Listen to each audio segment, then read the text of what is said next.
Today's rather special. I've been given an exclusive invitation to visit a country house deep in the heart of the Cotswolds and to meet the man who has spent the last 30 years creating one of England's most important contemporary gardens.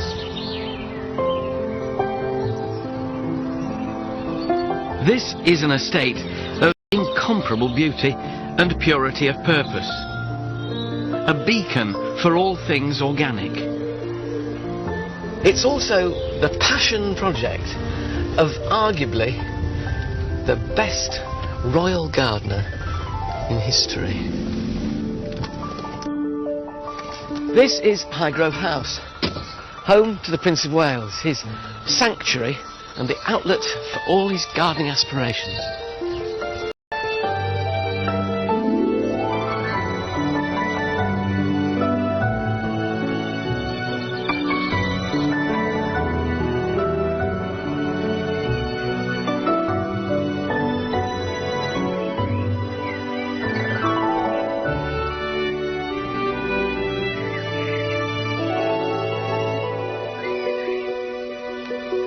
If you want to look into the heart of the future King of England, then you'd look no further than his own private garden.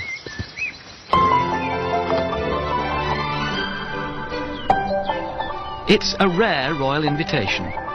Never before has the Prince given up so much of his time to tell the story of Highgrove. I love it. To me, it's almost like an exhibition. I want to know why these gardens became an organic rallying cry and find out what it's been like to deal with decades of criticism.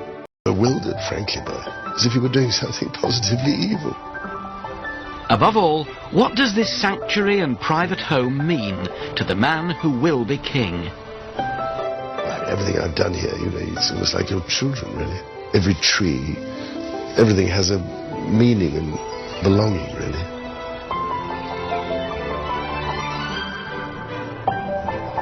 Tonight, the Prince of Wales and the Duchess of Cornwall will host the first performance of the Highgrove Suite, a piece of music commissioned by His Royal Highness to celebrate 30 years of royal gardening.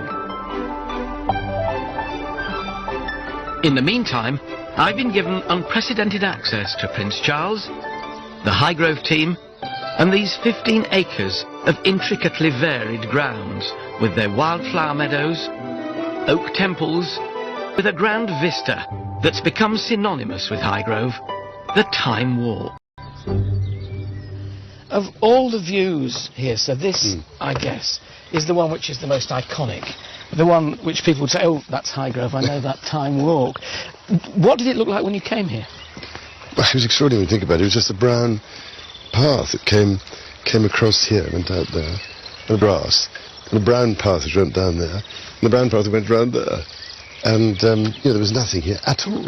The thing that might surprise a lot of people is how comfortable it feels. It's not over-manicured, over-prinked. No, I hate all that. No, I like, as you know, I like working with nature. Yeah. You see, I actually planned everything in this myself. I did the whole thing, and I chose all the plants. And I put everything in the wrong place, basically. All the short things at the back, the tall things at the front. The other thing this garden is big on is axes, vistas, right out the front door, right down to that gladiator along this path.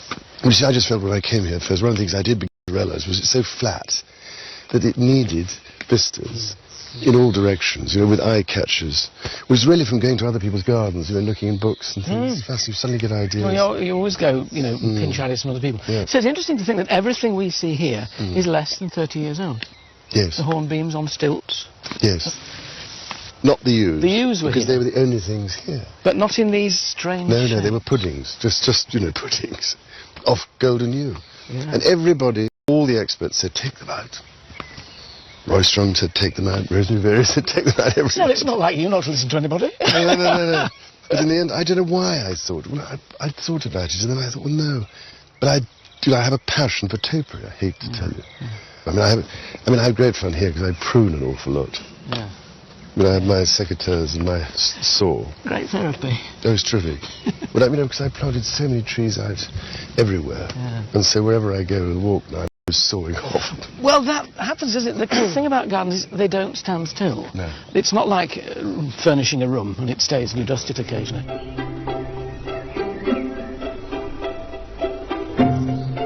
Highgrove is the family home of the Prince, the Duchess of Cornwall and Princes William and Harry. This Georgian building of neoclassical design was built around 300 years ago, but the house was virtually destroyed by fire at the end of the 19th century and had to be rebuilt, passing into the ownership of Prime Minister Harold Macmillan's son Maurice before the Prince bought the property in 1980 with a view to creating a future family home in the countryside. You could have chosen any house and land anywhere, so why this one? I always see there's another place. I remember it was like that, trying to find a place for a picnic in the car. Do you remember? Oh, that looks... No, we'll go on a little bit. Do you remember? You know you were. You ended up having a picnic where you got to the end. So, I don't know, I came to look at this place and... I don't know, I rather fell in love with the trees, fell in love, in the, you know, out here in the fields. I love the light coming in these windows and so on. But Highgrove 30 years ago was a rather modest property, similar to many country houses found in countless English villages. Fine views across to Tetbury left the house exposed to the open countryside. The Prince turned to one of the country's most respected garden designers of her generation, the then Marchioness of Salisbury. This doyen of the organic movement and custodian of the historic gardens at Hatfield House was initially underwhelmed by Highgrove. Well, of course, it looked rather bleak, and it was, although it did have trees, it had nothing, no rail garden surrounding it. It was a very simple, classical house, not a particularly interesting one architecturally, but quite attractive and simple, to which he's added a lot, which has improved it enormously. Where did you start? Which bit first? Well, it was really the sundial garden, because there was no shelter at all, and there was no seclusion, so we were, in those days, being permanently pursued by the press, who used to turn up down the bottom there with long lenses, or down that end, or even in here, so there's nowhere to sit. And so it seemed to me the most important thing was to give him this privacy by planting hedges, high hedges, and possibly a gateway in particular.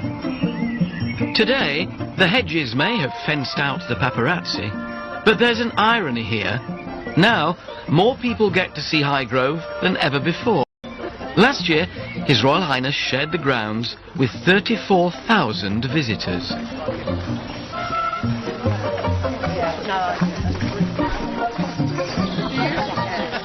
When I first started on the garden tours, people were collapsing all over the place and there were no seats. So I thought we must put them in, and this was a present from the Hereford Cathedral stonemason. Oh, lovely. Well, ladies of the WI of Limpsfield, welcome very much to Highgrove. It's very nice to see you here today. I'm sure you've been told to turn off your telephones and no photographs, and I'm going to add, please put your secateurs away now. Organised tours raise revenue for the Prince's charities, and the paying public gains access. They see all of the garden. There's not a bit that is kept private. They see it all. They walk very close to the house, and most people are really impressed that they actually get really close to the front door and really close to the windows in the sundial garden. So they have a very sort of intimate relationship with the house and the garden in the time that they're here. It seems very important to you to share it. Well, I think so, terribly. It's the point for me. I love it. To me, it's like it's almost like an exhibition of my paintings. That's the way I look at it. And it's so much more fun if it gives people pleasure. Do you sort of So I keep thinking when I garden, I think about what would it be like for other people as well, you know. Do you eavesdrop on what they say? No, well, I haven't done. Only when they're going round outside the window. Sometimes you have to lie on the floor. It could be a mishmash, but it seems to work somehow. You see, we come from Surrey, where there are all these stately homes with formal gardens, with regimented trees and flower beds, and here it's all natural. Natural gardens. It's well, real life instead of artificial. It's very artistic. You can see all his the Prince's artistic feelings. About the garden is lovely. Yes. So, was the interest in gardening always there, or was there a kind of moment where you suddenly thought, I really like this? I think it was always there, really. Although I never did it much, except as a child. We were allowed a little plot back in Palace, sort of back of the border, growing vegetables and things, my sister and I. But it's not until you have somewhere, obviously, of your own, then it becomes more possible, I think. And then I really was interested, because I wanted to make it more interesting. And I think the thing about this place was that, as I've said often, it was a blank canvas. Are you good at seeing potential? Do you have vision? Can you see what you can do? I hope I am, yes, I suppose. But, as I say, it was a blank canvas, so then I had to start from scratch. And so, the Prince and Lady Salisbury's first creation, a south-facing sundial garden. Wrought iron gates came from a reclamation yard. In the windows of formerly cut yew hedges, busts of His Royal Highness, donated by sculptors and their patrons. Originally designed as a secluded and scented rose garden, these formal beds have evolved into an intricately controlled season-to-season floral display. In the spring, hundreds of scarlet and purple tulips, making way over the summer for wisteria, lupins and sweet peas. The sundial was a gift from the late Duke of Beaufort, and the garden is Highgrove's jewel in the crown. All is picture perfect for Prince Charles on a daily basis. But that rain was fantastic on Sunday. I heard that His Royal Highness was out and got thoroughly soaked and came back thoroughly happy because there was enough rain. It was good, half an inch. Absolutely brilliant. This is a garden of floral pageantry, with vivid colour composition, buzzing bees and a heady mixture of scents. This seems to me to be a garden which sort of satisfies all the senses, really. It really does. Visual. I mean, there's the aspect of all the different colour. And form, of course, and axes and distance. His Royal Highness is very much an artist and has an eye for that sort of detail. Then there's the sound, bird song, and then there's the scent. We've just passed sweet peas. We're moving on. There's wonderful Philadelphia mock orange in that corner, which is saturating the air. Perfectly situated next to the house when the windows are open. And look at that. That rose. The Highgrove rose. Gosh, and scent there as well, and this wonderful confection of purple and crimson. Glorious. And it's disease resistant, which is also a good thing when you're looking at organics, is look for resilient plants. So that they hold up for you. It seems to me that the whole ethos of this garden, it's a garden that feeds the soul. As we'll discover, Highgrove is a reflection of Prince Charles's spiritual and aesthetic aspirations, where gardening merges with art and music. The Prince of Wales has asked for the gardens to be captured in a suite of music. I think we may have added a beat there. It'll feature his very own harpist, Claire Jones. I did, just to make And the composer who has the task of taking the gardens and translating them into harmony is Patrick Hawes. Yes, I hope that this will be music which will speak to the Prince of Wales, because it's his garden. I mean, there's going to be a lot of people there at the premiere who can enjoy the piece of music as a piece of music, and there's going to be a garden tour just before the concert, so they can identify the music with the garden. It's such a wonderful, exciting prospect that you can put something like a piece of music to this original idea that the Prince of Wales has had. It's such a great, fantastic opportunity to really create something that's very personal for him. This half-hour suite of music reflects Highgrove's grand design to garden in harmony with nature, but the embracing of organic principles has been a long and lonely road. For many years, the Prince of Wales seemed like a voice in the wilderness, as he warned of the perils of flying in the face of nature. Interesting, then, that those early concerns have since become matters of worldwide importance. When did the organic principles, as it were, in espousing them... I think I've said endlessly that even in the 1960s when I was a teenager, I hated what was going on in destroying and pulling up and tearing down and destroying all the wild places. It seemed to me going too far.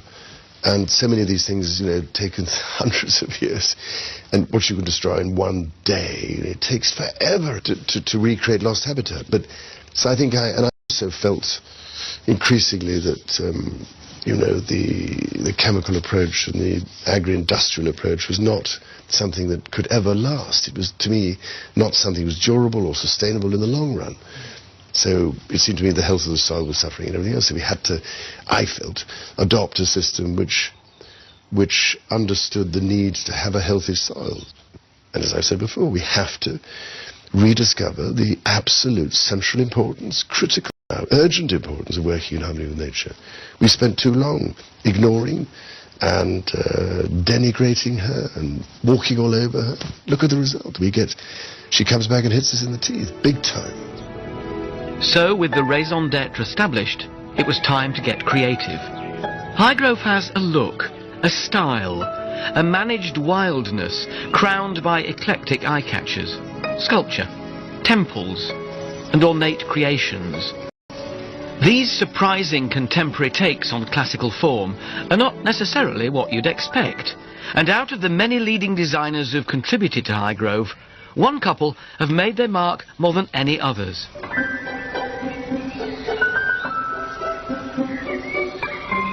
Julian and Isabel Bannerman view their garden at Hannam Court as a giant laboratory for their award-winning ideas. They use built structures, water, woodland and the wider landscape to create a deeply romantic, scented experience. I mean, we were there at sort of very beginning at Highgrove, and it was sort of great fun. It was the beginning of the sort of organic time, even though he had great thoughts about it. And it was a sort of heroic moment for him to be organic then. Now everybody accepts it, but it was a sort of very lost thing, and he kept at it and at it and at it, and I mean, even I was sort of slightly, not cynical, that's a bad word, I hate cynicism, but sort of doubtful of how you could garden this quite complicated garden, like time walks, without sort of resisting at midnight to putting a bit of spray on the couch grass creeping through. But I mean, he really has achieved it, and all the things that sounded rather boring, he ended up by being heroic about it. They sort of became exciting, didn't they? You clearly enjoy working with the Bannermans. There's a lot of their work about, and the stumpery and those temples with the driftwood sort of timpani at the top. Oh, they are wonderful ideas, I think. I mean, just that fountain in the middle of the stumpery, with the bits of stone I had, and then the gunner on the top. That was I think, sheer touch of genius. Did you ever worry when things like that are going on? Think, is this going to work or not? Yeah. But Julian is wonderful because he's always saying, "Oh, it'd be such fun to do this," And I said, "Well, Julian, yes, another idea. You have to pin him down." But they're both terrific, and their own garden is just magical. I mean, he had a job. I mean, he'd be probably running a garden design company too.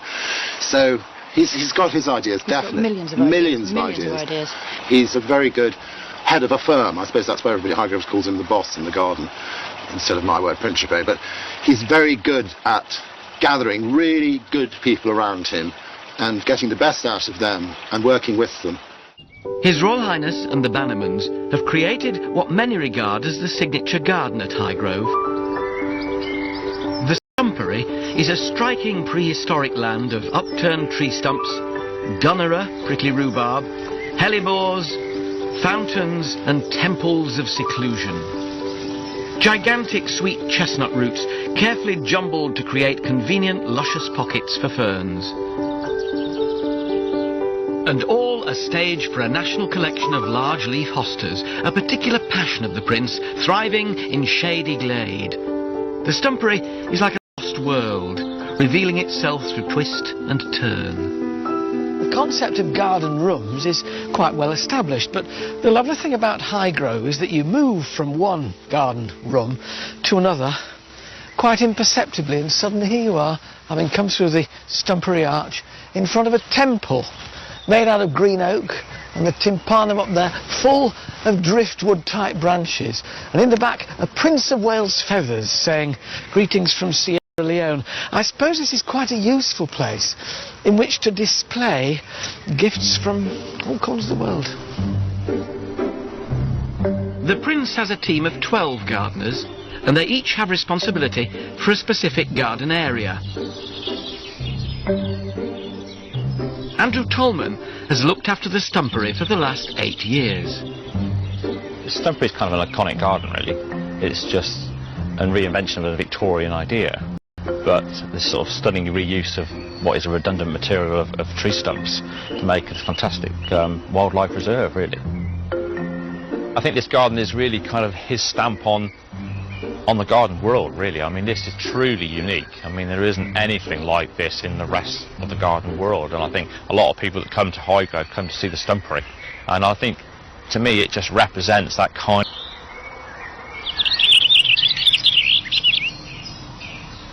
This garden is now probably something like 12 years old, and that's given chance for various wildlife to make it its home, really. And this garden is now full of things like hedgehogs, toads, newts, slowworm, snakes, all the things which for us are brilliant because they eat all of our slugs instead of eating our hostas. But they provide that kind of natural balance, and which is what we're really after. And it's noticeable in here, I think, of having worked in places where they use pesticides. The big difference in this garden is the sheer amount of wildlife, and the sheer amount of bird song is just absolutely phenomenal. I've never worked in a place with the amount of bird song.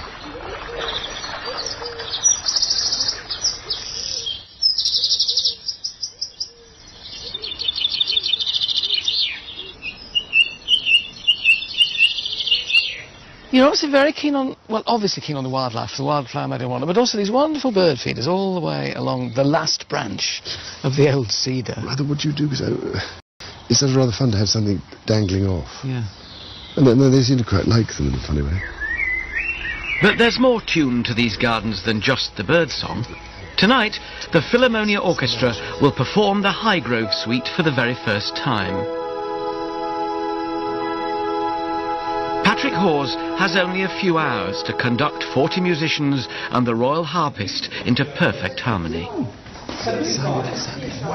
The Orchard Room was built specifically to host visitors, organisations and the Prince's charitable events and concerts. Well done, that's terrific stuff. Yeah. Did you recognise that as the Gladiator? Well, getting there. It was very ethereal. We're standing outside and it's just drifting through the open doors. It was lovely. Because the great thing in here, the acoustics are not bad, are they? They're not bad at all. Actually, they're good for the size of string orchestra we have. It just kind of keeps it, stops it becoming too boomy. No, exactly. The suite is inspired by precise areas within the gardens, which is the stumpery and the wildflower meadow.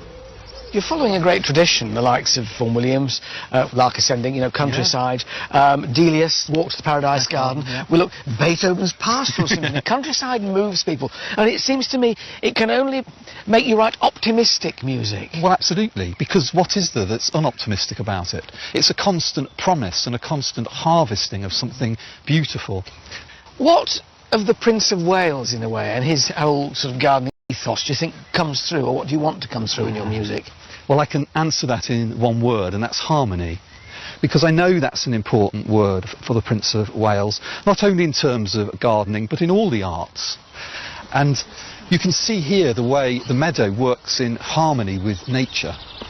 And so that's what and enhance what this wonderful place tries to say. Nothing encapsulates gardening in harmony with nature, managed wildness, more than the wildflower meadow. A wide variety of species that all take their turn from spring to summer. Natives such as cowslips, buttercups and orchids are augmented with exotic alliums, tulips and camassias, peaking in May with different tones of purple and blue. You'd think that by its nature, a wildflower meadow could be left to do its own thing, but nothing could be further from the truth. Now, people walking through here would say, what a wonderful, natural wildflower meadow. They would, wouldn't they? They would. But it's not like that. It wasn't like this when His Royal Highness bought the property 30 years ago. So what was it like? It was a meadow, but it was pretty devoid of any sort of wildflowers. So it had chemicals used on it, yeah. So it was really not very species rich. And this is something that His Royal Highness wanted to create, something that he reminisced of what he saw in the 1950s, 60s, and had been lost in this country, and he wanted to recreate it. When you look at it now, it is the most vibrant carpet of so many different species. We've got little self-field down there, we've got masses of buttercups, marguerites, moon daisies, orchids over there, coming up like little purple candelabra. The secret then of getting a meadow like this is what? It's absolutely the opposite of what we need to do in the garden. There you want to enrich the soil, here you want to actually impoverish it. And that's why the yellow rattle, which you can see there, is the key element in any sort of meadow that's too rich. Because this is a wildflower which feeds off the roots of grass, so it weakens the grass that it grows along. It's a semi-parasite, that's really. It's in the same family as our snapdragon. Yeah. And it's such a pretty little one. And called yellow rattle because when the seeds are ripe, they rattle in their little... And it's just an annual as well. That's the other thing that you have to remember, so that it's important that you don't cut it too soon before the yellow rattle actually sets seeds and drop. So this is the key, isn't it, really, then, apart from making sure your soil is poor and introducing a good wildflower seed mix, is the right time to cut it. So when do you cut this? You can actually manage a wildflower for the species you want to encourage. So this one we cut mid-July to early August. I do think this is wonderful. Just a rough mown path, though, going through wildflowers. It's as bonny as any garden, isn't it, really? One of the great joys about the meadow is going around now each year counting the orchids, the wild orchids. And that is a huge excitement because it was completely dead, this field, when I first came. Do you find now, sometimes you come out here and you think, actually I like this bit best because it's going to worry about a meadow and flowers, isn't it? But you have to have real patience again because it's just the constant management. I mean, years and years later after I'm dead, hopefully it'll get better and better. If we talk about likes and dislikes in gardening, you obviously love topiary. Yep.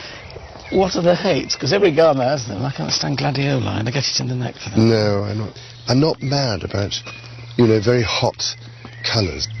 I mean, as you can see, I rather love clipped things and the combination of different greens and yellows. What you also get is this wonderful shadow. When the sun comes out like this, suddenly it all moves and it's not like an enormous sundial, isn't it? Yeah. Swirls around. No. Are you a patient gardener, are you? I'm not now.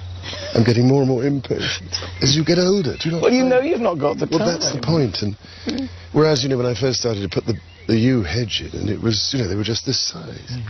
I suppose it was. I thought, when are they ever going to grow? But maybe shovel manure on, which helps a lot. But now, if I'm planting hedges, I don't know, it drives me mad. Why aren't they growing? No, I think good, old-fashioned, well-rotted manure is the secret of everything, I think. Conventional gardening focuses on the plants, whereas organic gardening is all about nurturing the soil. Debs was keen to introduce me to the unsung hero of Highgrove. So this is the powerhouse of the garden then, Debs, the compost heap. It's actually the most important aspect in an organic garden because what you need to do is feed the soil. What goes in must come up. Confuses a lot of people about composting. Nobody knows really quite what to put in. So what goes into your heap? Well, as you see the grass clippings, we've got the shavings from the stables with the manure, which is great. We have anything from sort of the herbaceous material. Bulb seed as you cut off? That's right. The only thing we don't put in is any of the pernicious weeds. Bindweed, ground elder. Ground elder goes to the chickens. It comes back in a different form. But they love that. This now here is superb. So how old is this? It's wonderfully brown and crumbly already. Well, you picked out the good bit, Alan. That's actually, you can see there's grass here as well. About 6 weeks since that stage. And it's warm. The heat generated by a compost heap is astonishing, and that's the bacteria actually rotting it down. That's what makes the really good compost. This is 6 weeks then. What's this lovely brown, crumbly Christmas Isn't that great? And that's still, we're talking about, 12 weeks? 12 weeks. Not far. You see, from that to that in 12 weeks is astonishing. I mean, I've always found the secret at home is mixing everything together, keeping it relatively firm so it doesn't dry out, and relatively damp, but nevertheless not soggy. That's right, and that's why turning it gets air into it, and air is a really important aspect of it, so that all the bacteria and everything can actually work properly. So this now is ready when you want it to go back? No. I mean, we've got it composted down, but it still needs to sort of age like a good wine. It needs weight. You must be grateful for it at this point. No. It does need to mature because it's actually just too hot still to put on the garden. So you let it mature, and literally you can see we've got the next one, which is sitting there, and that's almost. I don't believe this. 4 stages of compost. Yeah. Not just 2. So start to finish, how long? 12 weeks to get to where it's really well sort of processed, but then, to be honest, I'd rather leave it for 4 months to 6 months before we actually put it on the garden. So it's the panacea for all ills, but how much of it do you produce in a year? A heck of a lot, and not enough. It's the trouble in the garden, the 2 things that are never big enough. 1, your greenhouse, 2, your compost heap. It's this level of behind-the-scenes industry at Highgrove that allows the creation of such elaborate gardens. you go, there's a richness of detail, whether it's the path you're walking on here with these stones on end, or the wonderfully weathered stumps with ferns billowing from them, carvings on the back of gazebos and summer houses like this one.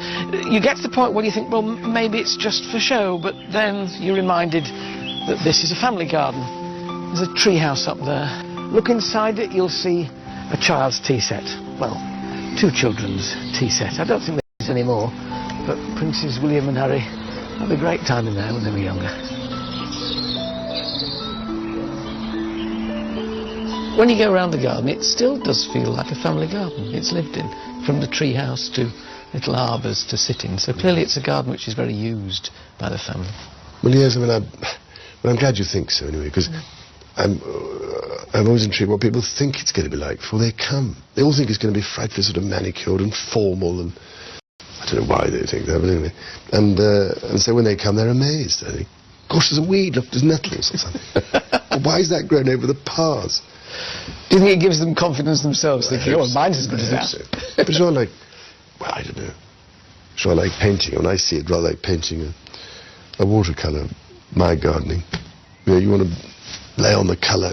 Don't be sort of careful about it in some ways. I used to be frightfully careful, you know, when I started. But now, great thing is to slap it on, if you can. And so I rather see it like painting a picture. Do your sons, do the princes, share your passion for gardening? No, not yet, I don't think.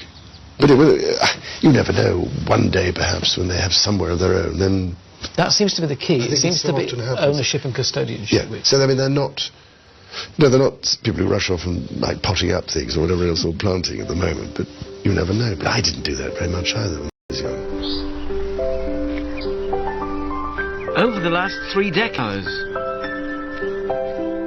an acre of fruit and veg is grown in the walled garden for the house and its guests, yet every detail has been aesthetically thought through. Just because a garden is utilitarian, it doesn't mean it can't be beautiful. All the fruit trees here are trained. These are in all great spheres atop single stalks, and then you come to a tunnel of apples that you can walk under. The beds in front where the herbs grow are decorative. A hedge here of rosemary, angelica and lovage, interwoven with golden marjoram. It's a William Morris of a garden. Have nothing in it that you do not believe to be beautiful or know to be useful.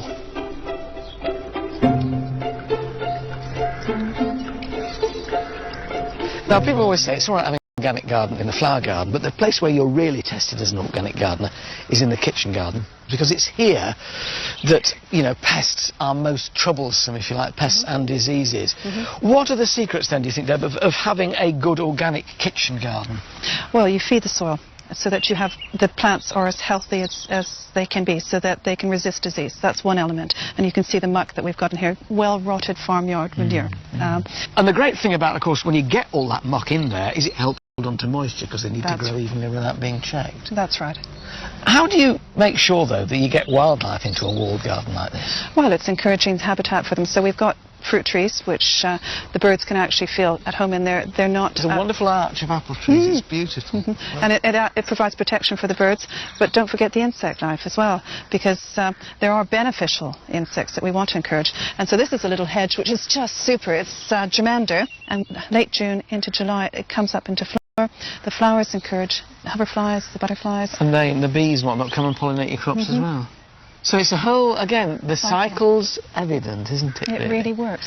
What do you do, looking at these spuds here, with things like potato blight, which, you know, when a certain amount of atmospheric humidity occurs, your potatoes are going to get blight. How do you deal with that when you're organic? It's making sure you keep an eye on everything, and as soon as you see blight, you cut down the foliage. You don't want it to go down and through the tubers, and so literally getting the foliage down as soon as you see any form of blight. So is it what you call active management? Active management. The organic produce from the estate is now an internationally recognised brand, established against the odds of mainstream thinking. It's easy to forget now, because organic growing is so popular, just how unusual and offbeat it was 25, 30 years ago. Well, you had to put up with all the unbelievable stuff. That you were going backwards and it was irrelevant and it wouldn't work and all this stuff. Royal miles of always time. And when we first started doing the organic and the landscape, I mean, I think everybody thought he was potty, and I used to feel very sorry for him and annoyed that he'd get this sort of criticism, what is he up to, and nobody would take it seriously. And, well, blow me, I'd like to say something a bit stronger than that, he's proven totally wrong, and it's quite a, hard thing to have done in those early days, because as a sort of member of the royal family, you have to be a bit careful, not tread on too many people's toes. You got a lot of flack. Did you ever feel like giving up? I've had a lot of for a lot of things. But it's slowly funny how it goes round. But no, of course not. Oh, well, yes, maybe. No, I didn't know, because I knew what I was doing. Dispirited now and again, but still determined. Oh, yes. Yeah. But, I mean, bewildered, frankly, by it. As if you were doing something positively evil. Potty this and potty that, and loony this and loony that. What's the harm in it? It's nothing mad or eccentric about it. I mean, if you've grown that little bulb, or even probably planted a lily seed and see it grow, you have that relationship with your plants, but it's mocked as though it's something half potty to do. I'm afraid I love the country, and I like being in touch with things. Of course, I happily talk to the plants, of course, the trees and all these other things. Listen to them. I think all gardeners do. But I mean, I think it's absolutely crucial, as far as I'm concerned. I never forgotten putting in the reed bed sewage treatment system. That kind of thing. But now all sorts of people came to have a look, and they still do. And I was so funny because we got a wonderful piece of paper from the German gentleman who helped put it up, saying, "You are now the proud owner of the sewage garden." Wonderful. And so I am the proud owner of the sewage garden. But no, I just knew that was the direction. I mean, it's been like that with everything I've done. Prince Charles has always insisted that all Highgrove's water and waste be recycled. The runoff from the roofs and all the royal bathwater goes back into the grounds. Even the drains flow directly into a garden designed as a sewage processing plant. So does all the waste product, as it were, from the house and the estate come into this place here? That's right. From the orchard room, from the main house, from all of the staff facilities. So what are we looking at here now? We've got an enormous sort of stone-sided tank, in effect, filled with Phragmites, Norfolk reed. And they act as a natural filter, filtering that sort of raw liquid sewage. And then what we see trickling out of here is the first stage of purification. So you can see it coming across this bit of pavement here, and into this enormous boggy area here, which has got these coppiced willows. That's the next filter system. And willows embraces here, where it's going through the Norfolk reed, then through the willow, carries on. You never know. One day, perhaps, when they have somewhere of their own, then... That seems to be the key. It seems to be ownership and custodianship. Yeah. So, I mean, they're not people who rush off and, like, potting up things or whatever else, or planting at the moment, but you never know. But I didn't do that very much either when I was young. Over the last 3 decades, the family has enjoyed the bounty of a garden which isn't just about pretty flowers. An acre of fruit and veg is grown in the walled garden for the house and its guests, yet every detail has been aesthetically thought through. Just because a garden is utilitarian, it doesn't mean it can't be beautiful. All the fruit trees here are trained. These are enormous great spheres atop single stalks, and then you come to a tunnel of apples that you can walk under. The beds in front where the herbs grow are decorative. A hedge here of rosemary, angelica and lovage, interwoven with golden marjoram. It's a William Morris of a garden. Have nothing in it that you do not believe to be beautiful or know to be useful.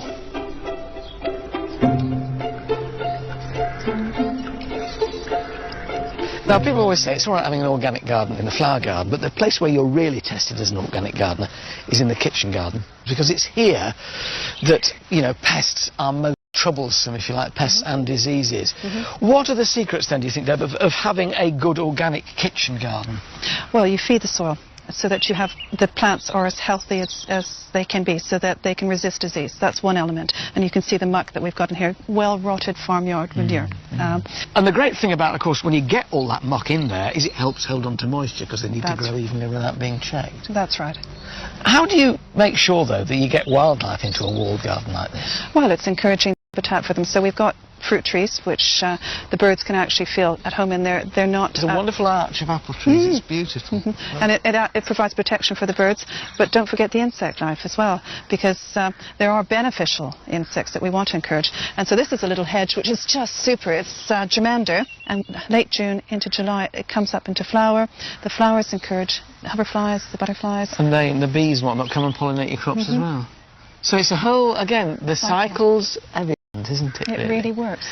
What do you do, looking at these spuds here, with things like potato blight, which, you know, when a certain amount of atmospheric humidity occurs, your potatoes are going to get blight. How do you deal with that when you're organic? It's making sure you keep an eye on everything, and as soon as you see blight, you cut down the foliage. You don't want it to go down and through the tubers, and so literally getting the foliage down as soon as you see any... Use from the estate is now an internationally recognised brand, established against the odds of mainstream thinking.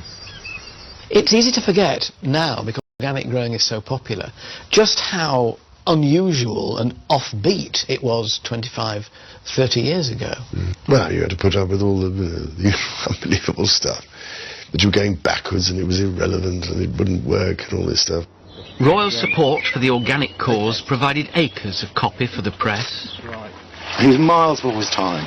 And when he first started doing the organic and the landscape, I mean, I think everybody thought he was poshy, and I used to feel very sorry for him and annoyed.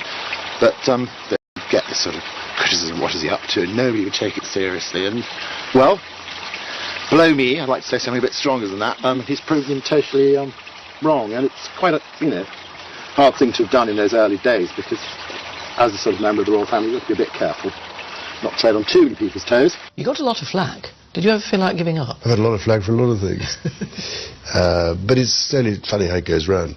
But no, of course not. Oh, well, yes, maybe. No, I didn't know, because I knew what I was doing. Dispirited now and again, but still determined. Oh, yes. Yeah. But, I mean, bewildered, frankly, by it. As if you were doing something positively evil. You know, potty this and potty that, and loony this and loony that. What's the harm in it? It's nothing mad or eccentric about it. I mean, if you've grown that little bulb, or even probably planted a lily seed and seen it grow, you have that relationship with your plants, but it's mocked as though it's something half potty to do. I'm afraid I love the country, and I like being in touch with things. Well, of course, I happily talk to the plants, of course, the trees and all these other things. Listen to them. I think all gardeners do. But I mean, I think it's absolutely crucial. I mean, as far as I'm concerned, I've never forgotten putting in the reed bed sewage treatment system. Oh, that kind of thing. But now lots of people came to have a look, and they still do. And I was so funny because we got a wonderful piece of paper from the German gentleman who helped put it up, saying, "You are now the proud owner of the sewage garden." Wonderful. And so I am the proud owner of the sewage garden. But no, I just knew that was the direction. I mean, it's been like that with everything I've done. Prince Charles has always insisted that all Highgrove's water and waste be recycled. The runoff from the roofs and all the royal bathwater goes back into the grounds. Even the drains flow directly into a garden designed as a sewage processing plant.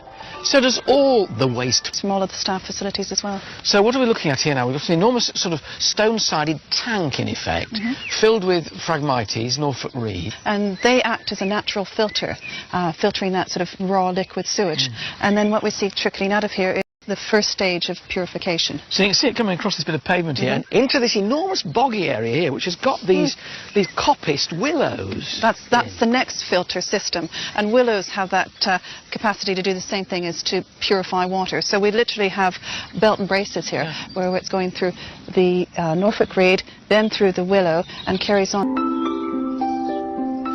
What for you are the best moments in the garden? When do you feel most at one with it, don't you? Well, what I love is I do sort of evening patrols at the weekend and potter about, and that's when I notice things and weed and prune or saw off bits. So the physicality is important as well? Oh, vital. Vital. I mean, I love all that. Getting involved and doing it is what I enjoy. Because I'm sure most people come here and think I just give orders and don't do anything. I do. And Another thing I really love is laying hedges in the winter, you see. So that also is something that keeps you relatively sane, I think, and is very good exercise. Prince Charles's love of trees is well documented, and within a secluded glade in the Arboretum lies the Sacred Heart of Highgrove.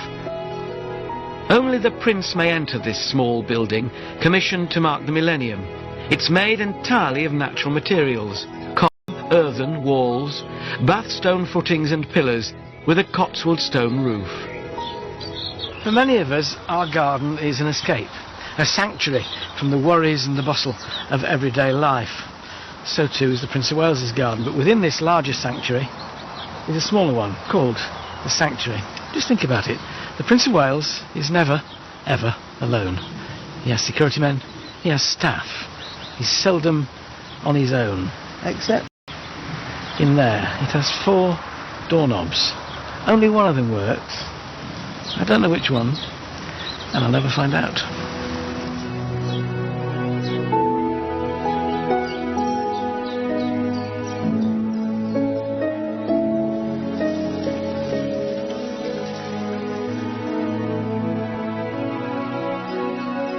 The main thing about this garden is the fact that it's a quiet area, it's a reflective area, it's a place of contemplation. It's kind of a wondrous garden, really. It's almost a garden of kind of mystique. There's an element of sort of hidden world about it. I was actually working on that little piece of stumpery there, and I pulled out a piece of paper, and someone had written a tiny note and stuffed it in the stumpery for someone to find. And it said, "To whoever finds this piece of paper, this garden is beautiful."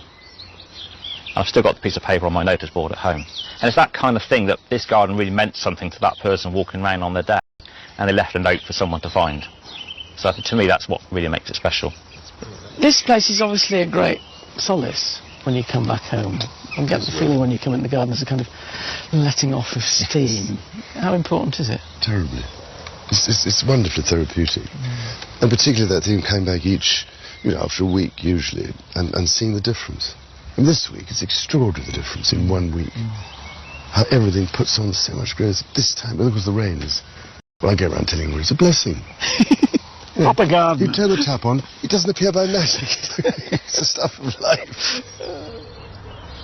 Much of organic gardening involves a leap of faith, a trust in nature. Do you get dispirited when it goes wrong? Oh, yes. But I think you become philosophical because you realise that it varies every year. So what goes wrong one year doesn't go wrong the next year. I mean, nature is very good like that. If you have a bad year for potatoes, it isn't always a bad year the next year, you know. Although the fortunes of planting will ebb and flow, some parts of the garden will always be more permanent than others. At Stowe, the famous 18th century landscape garden in Buckinghamshire, there's a huge ornamental structure known as the Temple of Worthies, which houses busts of eminent Britons such as Elizabeth I and William Shakespeare. Well, the Prince has his own take on this with the Wall of Worthies, supporting busts of some of his greatest friends.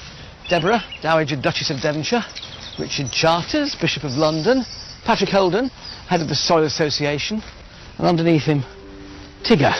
That's where the Prince of Wales's favourite Jack Russell is buried. Well, can't get a better friend than that, can you?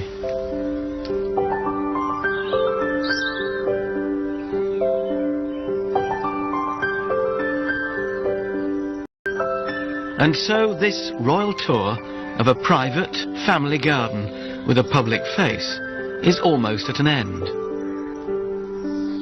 But the premiere of the Highgrove Suite is about to begin. Those invited to this most exclusive of occasions have donated large sums, all for a good cause, of course. Most events at Highgrove are to raise money for charity, and tonight's performance will help disadvantaged children. Prince's Foundation for Children and the Arts. Confident, relaxed, and just want to deliver. Absolutely. I mean, we have one of the finest orchestras in the world at our disposal, so what can go wrong, you know? Debs and her staff have exchanged their gardening gear for more formal wear. Windows into the lives of the Prince of Wales and the Duchess of Cornwall are rare, and my journey around Highgrove has been a unique treat. Whatever your opinion of the gardens, there's no doubt that they reflect the passion and commitment of the man who created them. Your Highnesses, ladies and gentlemen, welcome to the orchard room of the Prince of Wales's estate in Highgrove. Though it seems rather odd to welcome the Prince and the Duchess to their own house, but I do, along with you.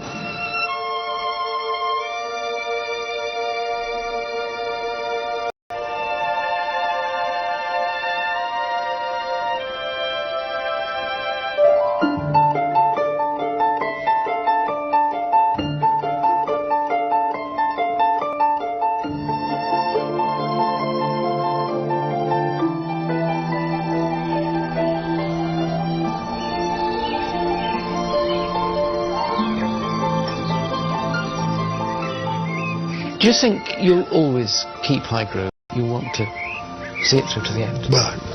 Well, it'd be quite nice if I could shuffle off this mortal coil, but it's still here, yes. I'd be awfully sad, because, it's like, everything I've done here, it's almost like your children, really. Every tree, everything has a meaning and sort of belonging, really. Terrible thing, really. You mustn't get too attached. I try not to, but...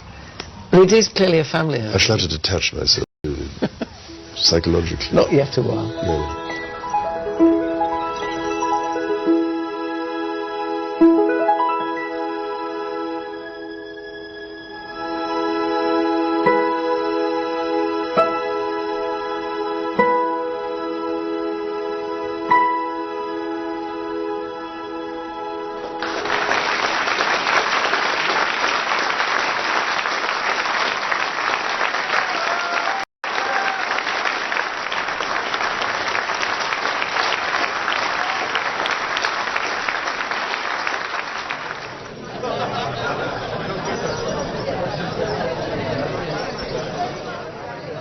Well, what a special evening, and proof, if proof were needed, that a garden like this can offer solace and inspiration to all kinds of people. To those who walk around it and share a glass of champagne in it, to those who are in lines seem to love being here. That music might have stopped. Theirs will continue, hopefully for a long time.